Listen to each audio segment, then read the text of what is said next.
Most people misunderstand this moment. They think the dagger is about madness or hallucination or supernatural forces pushing Macbeth forward. But that reading misses what Shakespeare is actually doing. This scene is not about losing control.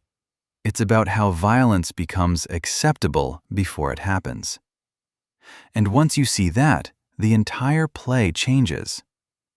At this point in the story, everything is ready. King Duncan is asleep. The castle is quiet. Lady Macbeth has done her part. And now, Macbeth is alone. That detail matters more than it seems, because for the first time, there is no one persuading him, no one challenging his courage, no one questioning his masculinity. This moment belongs entirely to him. Macbeth sees a dagger floating in front of him, and the most important thing is not that he sees it, it's how he responds to it. He doesn't say, "There is a dagger." He asks a question. Is this a dagger which I see before me?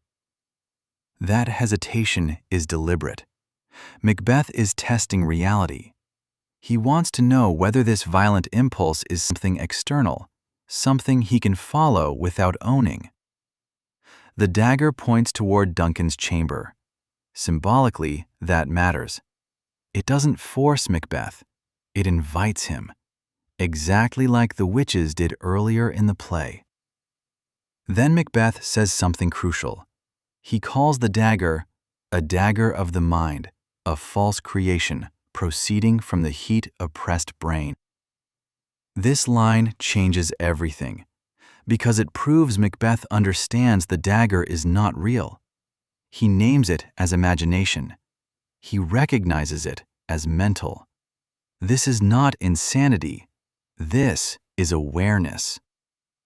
And that's what makes this scene so unsettling, because even after recognizing the dagger as an illusion, Macbeth continues to follow it. He treats a violent thought as guidance. At this point, the dagger no longer matters as an object. It matters as a process. Shakespeare is showing us how an idea becomes inevitable. Macbeth begins to talk about time, night, and secrecy. He asks the earth not to hear his steps. This is not panic. This is preparation. The language becomes controlled, deliberate, ritualistic. Macbeth is aligning himself with darkness, not because darkness controls him, but because it matches what he has already chosen. This soliloquy is the bridge between debate and action. Before this scene, Macbeth argues with himself.